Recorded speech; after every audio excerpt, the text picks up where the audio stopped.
J'aimerais revenir sur l'une de tes citations que j'ai pu lire dans un précédent entretien. Tu disais « Je revendique le droit de faire des œuvres puériles. J'aime éclater de rire devant une de mes toiles car j'aime qu'une œuvre soit aberrante. » Et ça me mène à la question de la place de l'ironie dans ton travail. Après, je rectifie en fait, parce que ça, c'était un article d'il y a 2 ou 3 ans. C'était Alain Berland qui avait écrit ça, et c'était pas un entretien. Il était venu à l'atelier et il avait noté des phrases. Donc j'assume la phrase, mais c'est juste que je l'aurais peut-être pas dans un entretien. Là, ça fait un peu manifeste. Et genre, je revendique, et après, voilà, j'accepte, hein, bien sûr, mais juste le ton est du coup un peu grandiloquent. Je m'y retrouve pas forcément, mais dans le fond, évidemment,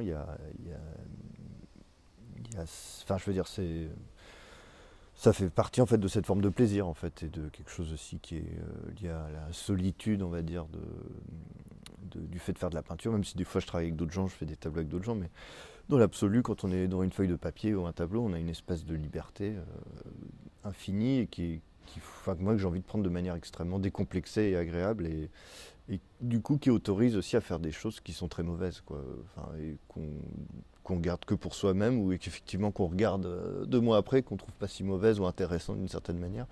Donc c'est effectivement ce truc de l'aberration, quoi, et aussi de la surenchère. Et d'ailleurs, la surenchère, moi je la mets vachement en perspective avec le fait de travailler avec d'autres gens. Des fois dans l'art, aussi je fais de la musique, et finalement dans le travail collectif, il y a une espèce de dynamique comme ça qui est souvent aussi. Il y a beaucoup d'humour là-dedans, mais en tout cas, il y a quelque chose dans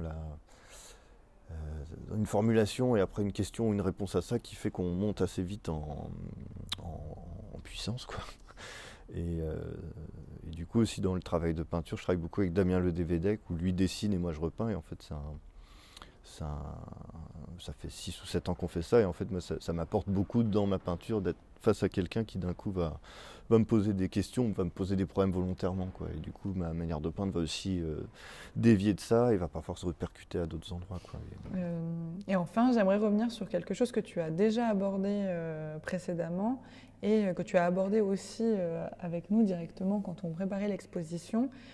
Tu nous as parlé du souvenir des sensations liées à ta première peinture et à ta pratique, au début de ta pratique, un souvenir lié au geste. Et je voulais te demander si on devait conclure sur cette exposition, pourrait-on dire que le fil conducteur serait la mémoire du geste à travers tes tableaux, allant donc de 2000 à 2020? Ah oui, ça serait bien. Non, non, ça serait bien. Ouais, après, c'est évidemment ce qui relie tout ça, même d'une manière formelle, si on parle de tableaux de texte, de tableaux figuratifs, de tableaux abstraits, où parfois des gens se disent on a l'impression que c'est quelqu'un de différent qui a peint ça. Moi, je réponds toujours en disant qu'il y a quand même un. Enfin, du coup, c'est peut-être plus de l'ordre de la couleur et d'une forme d'émotion qui passe par la couleur, mais qui passe quand même par son application, donc par le geste. Mais du coup, pour moi, ce qui relie tout ça, c'est ça, quoi. Donc, on peut parler de ça.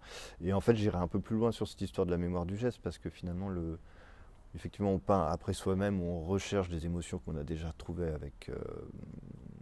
en faisant déjà des peintures.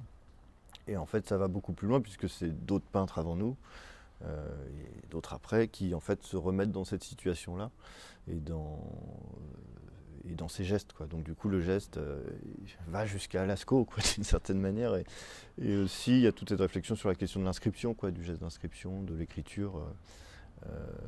Voilà. Et donc là, ça devient une réflexion assez vaste, où j'ai pas forcément je veux dire, de tant que ça te piste, mais en tout cas, j'aime bien aussi, je veux dire, élargir cette question de la peinture à quelque chose de moins restreint d'ailleurs au champ de l'art. Voilà, puisque même en plus, si on parle actuellement de la technologie, d'une disparition de la matérialité des choses, en fait, le geste reste énormément, ne serait-ce que dans la rue en ce moment, avec tous les collages féministes contre les violences faites aux femmes. Moi, j'aime bien dire que c'est peint, ouais, que c'est de la peinture. Alors évidemment, c'est pas des gens qui se questionnent sur la question de l'art, et parce que c'est sans doute plus important d'ailleurs ce que ça dénonce, mais en tout cas, ça peut aussi être vu comme de la peinture. Voilà. Et voilà.